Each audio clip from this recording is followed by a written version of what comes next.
tèmi aláyọ̀, ẹ̀yin tèmi alálùbáríkà, ẹ̀yin tèmi ọlọ́pẹ́, alhamdulillahi rabbil alamin.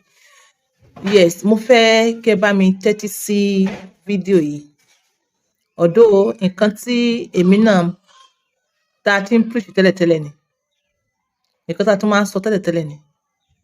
But ṣé ọ̀rọ̀ tí dókítà yìí sọ, ṣé ọ̀rọ̀ wà ń bẹ̀ àbí kò sọ̀rọ̀ ń bẹ̀? Ṣé ọ̀rọ̀ wà ń bẹ̀ àbí kò sọ̀rọ̀ ń bẹ̀? Ẹ bá mi gbọ́. Tẹ́ bá gbọ́ tán, màá wá dá sí. Ìjẹ́ ìbálòpọ̀ nìkan ni solution prostate enlargement?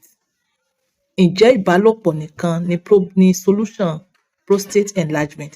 Ǹjẹ́ solution tí doctor yìí offer, is that the right solution láti ẹnu àgbàlagbà medical personnel? Ǹjẹ́ solution yìí is the right solution? Ẹ bá mi gbọ́ ká tó tẹ̀síwájú. Ẹ farabalẹ̀ o, ẹ wò tán o, tẹ́ bá wò tán ẹ ní lórí ọ̀fẹ́ o. Then lẹ́yìn ìgbà yẹn, màá wá gbé fídíò arábìnrin kan wá. Solution tí medical doctor yìí tó offer, báwo ló ṣe affect obìnrin? Báwo ló ṣe máa affect obìnrin inú ilé àti obìnrin ìta? Mo wá gbé fídíò kan wá tó showcase bó ṣe affect obìnrin ìta. Ǹjẹ́ irú solution báyìí látẹnu medical doctor, is it ṣó wà okay ṣá? Ìjọ wà okay? Màá tún wá sọ ìfẹ́ advice medical doctor yìí, màá wá sọ ìfẹ́ ẹ̀ fún yín. Tó yé yín? Okay, ẹ listen. Number. I believe as a medical practitioner that men are biologically wired to be polygamists. If I'm having erectile dysfunction, if you give me an alternate woman, a woman who is new to me, and our pheromones click, my ED will disappear temporarily. Really? Absolutely. And that's why men come to the clinic now and say, Doc, when I'm with my wife, this thing doesn't work. But when I go to my side chick, he wakes up. I just laugh because that's a scientifically proven fact. Men with 2-3 wives tend to live an average of 7.5 years longer than men with one man, one woman. One man, one woman, that man's sexual activity is going to decrease after the age of 50. When a man is not happy in the bedroom, his productivity is affected. When that productivity is affected, the impact on the economy dwindles. So even the government will not get adequate taxes. You're talking about these great entrepreneurs. If they're not happy at home, they may spend more time at work, yes. Their productivity goes down, and their unit at home is affected because they know they're not going to get any performance there. Men that are not getting enough erection, enough ejaculation a month will develop enlarged prostate. When they develop enlarged prostate, that's when bad things happen, and it affects the quality of their life. Okay. In the past 1 year, Dr. Ken, the Secretary of Defense in the US has gone for prostate surgery. Martin Luther King's son died of prostate problem. We're losing quality men. And this day and age, we should not be. Because prostate cancer is one of the slowest growing. And one of the ways we can reverse this is sexual activity. And the big point should not just be one man, one woman, because it has never been us. That's on African. That was started for economic reasons in the European American sphere. We are African. My grandparents, Dr. Ken, I had 21 wives. In the defense of women, what I say is what the left hand does, don't let the right hand know. You are not going to bring your other woman to your marital home. Okay. You want to have your other woman on a contract. You call her, she doesn't call you. She doesn't disrespect your home. So your woman is still your anchor. Then you know why you're doing it, and your woman is on your side. She realizes it, and you must get your 21 times. And if for some reason she's not able to get it for you, she knows where you are. In other words, cheat. That is what this elderly medical doctor is advising you. Cheat, cheat, cheat, cheat. Is that the solution? That isn't the solution. Ẹ̀yin tèmi, ọ̀rọ̀ lẹ́gbọ́n yẹn. Alhamdulillah, nínú one of his points, only one of the way to reverse prostate gland enlargement is by sexual intercourse, right? Yes. One of out of several. So ẹ̀yin tèmi, ẹ̀yin náà mọ̀ pé this is majorly nǹkan tí mo sábà máa ń sọ lórí social media. Tá dẹ̀ ti recommend apps. Àwa náà la sọ tí àwọn medical personnel tí wọ́n wá gbà lọ́wọ́ wa, tí wọ́n wá tẹ̀ sí research, tí wọ́n wá rí pé bẹ́ẹ̀ lórí ẹ̀yin ti tèmi. Bẹ́ẹ̀ lórí gbogbo nǹkan tó sọ bẹ́ẹ̀ lórí. Ṣùgbọ́n what happens to taking a second wife, taking a third wife, perhaps taking the fourth one? why going outside láti máa disturb ọmọ ọlọ́mọ, láti lọ fún ọmọ ọlọ́mọ lóyún, láti lọ traumatize ọmọ ọlọ́mọ emotionally and psychologically. She don't call, I will always call you. What agreement? Gbogbo eléyìí nítorí kí ọkùnrin kó lè bá eradicate ìdákọ́lẹ̀. Women suffers. The one at home is suffering. The one outside is suffering. Is that the way forward? That isn't the way forward. Ọkùnrin tó ti ní erectile dysfunction tí ò bá mójútó dáadáa, even outside, it can't perform much better. I'm not saying it wouldn't perform. Ó máa perform, but kò lè perform dáadáa. Ó sì máa perform. Ọkùnrin tí ò suffer ìdákọ́lẹ̀, that is erectile dysfunction, pẹ̀lú ìyàwó rẹ̀, tó yẹ yín tó ṣe dáadáa pẹ̀lú ìyàwó ẹ̀, tó bá déta náà tó ṣe, àwọn ọkùnrin yẹn bá ṣe ń tà wọ́n á ṣe dáadáa. Ọkùnrin tó rí ìyàwó rẹ̀ bá sùn, nǹkan tí mo fẹ́ sọ nìyẹn. Ọkùnrin tó rí ìyàwó rẹ̀ bá sùn tí ò suffer grade 3 ìdákọ́lẹ̀, tó bá déta ó máa ṣe 100%. Ọkùnrin tó ti ń suffer grade 3 ìdákọ́lẹ̀, tó ti ń suffer tó lè bá ìyàwó rẹ̀ sùn, tó bá déta ó máa ṣe, bẹ́ẹ̀ kò ní ṣe dáadáa. So in both ways, ó yẹ kí ọkùnrin mójútó ìdákọ́lẹ̀ náà, kó mójútó dáadáa, kó help ara ẹ̀. Kí ló ń jẹ, kí ló ń mu, nǹkan tí ọkùnrin ṣe, bóòtù jíjẹ, bóòtù ṣíṣe, òun ló affect wọn ní ìdákọ́lẹ̀. That is ọkùnrin tó ti age, òun ló affect ẹ̀ ní ìdákọ́lẹ̀. Òun náà dẹ̀ ló máa affect kí prostate gland ẹ̀ kó tètè tóbi.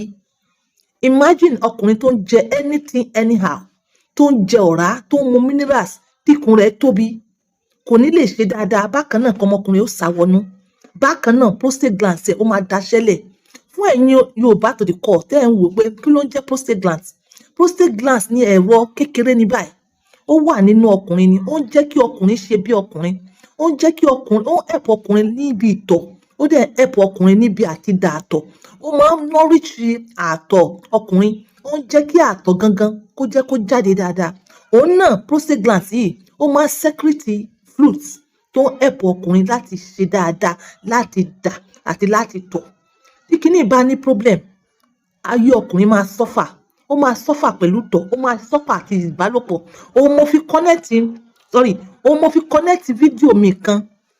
Ṣóyé yín tí mo connect premature ejaculation pẹ̀lú prostate enlargement. Ìwọ tó bá ti ń jẹ nǹkan tó yẹ kó jẹ, àtọ̀ rẹ wàá tètè máa dà. Bákan náà, prostate glands ẹ á máa tètè máa dẹnu kọlẹ̀. Ẹ̀yin tèmi, nínú ìbálòpọ̀ òun náà ni ká tọ́jú prostate glands. Ìbálòpọ̀ wà nú ẹ̀. Wọ́n share percentage ni láti tọ́jú ẹ̀. Ìbálòpọ̀ wà nú ẹ̀, ìyẹn wà.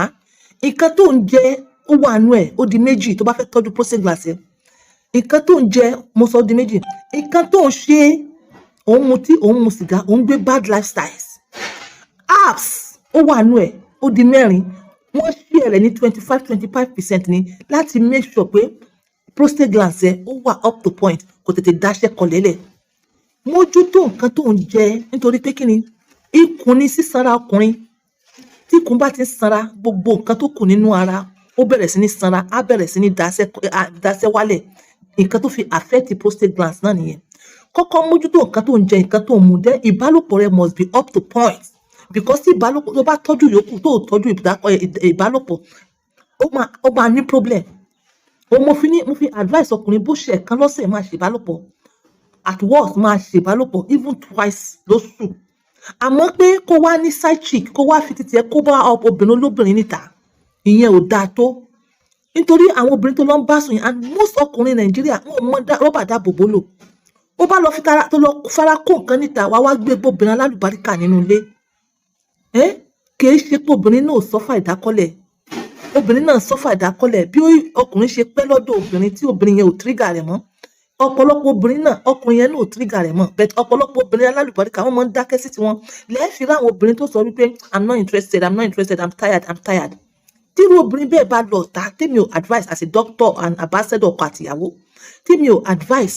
Tí irú obìnrin yẹn náà bá lọ ta, òun náà ìdákọ́lẹ̀ rẹ̀ ó máa cure temporarily.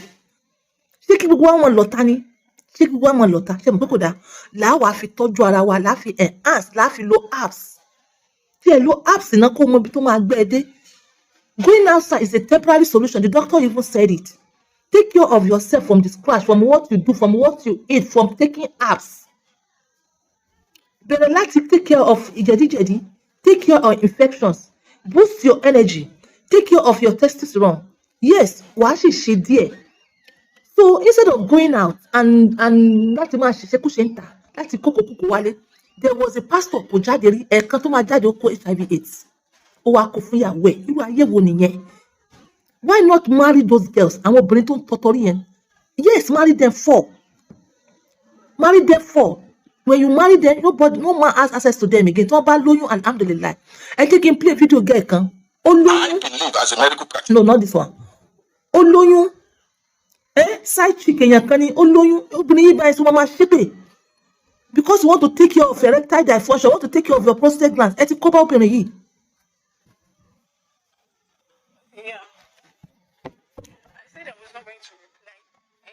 Can you see her voice? Can you see the emotions in her voice? Can you see her? She's pregnant. Because you want to take care of your erectile dysfunction. You want to take care of your prostate glands. We did not, you don't call me, I will call you. You have Sarah.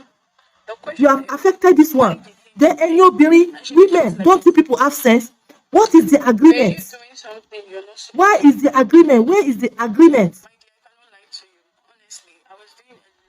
That was not supposed to do. I was doing so much. And the number one thing that was doing that was not supposed to do was knocking this guy every day. Imagine. 6 years relationship. Imagine. Knocking. The lady, this lady, they torture you. Keep taking care of your erectile dysfunction and taking care of your prostate glands when your wife is there.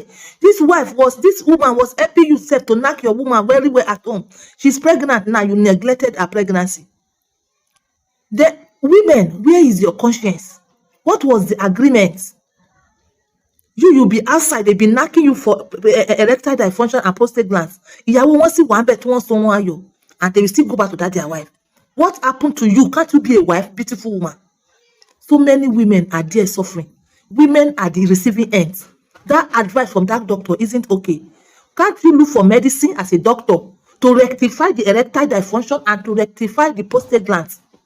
Why will you, as a doctor, offer a solution for a man to be going out and cheating, affecting women, both the one outside and the one inside, psychologically, emotionally? That wasn't a good advice from a doctor. Anything, my own. If you desire, this isn't about my product.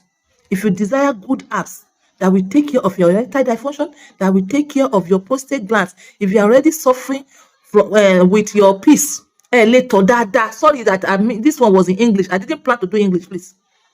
Yes, I spoke mostly in English now. At the end, I didn't plan it to be in English. Go for apps. Go for apps. Ordinary ginger, gloves, kanafuru, garlic will go a long way. Take care of infection. Take care of jadi. Do exercise. The milky is not for adults. Full fat milk is not for adults. Sugar is not for adults. Ora, fat. Ororo. Chicken with fat. Meat with fat. All bread. All those that help you to get fat is not for men, adults. I like milk. I like to drink cornflakes. It is not for adults. It's for children. Why will you use your life? Because you want to take care of your erectile dysfunction. You understand? By affecting a lady outside. What happened to you marrying them? Marry these girls. They need husband. Marry these girls. They need husband. Stop constituting, doctor. Stop constituting with your advice for ashewo outside. Stop constituting ashewo for us outside. Marry these women in. Marry them in. Bye for now. Is what the left hand does, don't let the right hand know. You are not going to bring your other woman to your marital home. Okay. You want to have your other woman on a contract. You call her, she doesn't call you. She doesn't disrespect your home. So your woman is still your anchor. But you know why you're doing it, and your woman is on your side. She realizes that you must get your 21 times. And if for some reason she's not able to get it for you, hey, she knows where you are. Yes. Okay, yeah. I said I was not going to reply anybody again. Like, I was not going to reply any comment again because I owe nobody any explanation. Yeah? So, but let me reply this. And it's actually coming from a girl. She said, the question is, why did he deny? And she did face like this. Were you doing something you're not supposed to do? My dear, I cannot lie to you. Honestly, I was doing a lot that I was not supposed to do. I was doing so much. And the number one thing that I was doing that I was not supposed to do was knocking this guy every day. 6 years relationship. I was knocking him every day. And I'm not supposed to be doing all those things. I didn't know. So now I know. I will call it a mistake. 6 years relationship. That was what I was doing. So I would have keep this let's say I would have keep this thing in one place. Every time I did my sister, that was the thing I was doing. Oh, that was what I was doing. I've learned. Don't worry. I learned my lesson now. And I'm not gonna do it again. Let me just, So now you get the point. So don't do that. Oh, don't do that in your own relationship. Learn from my own. Okay? I love you. Peace out.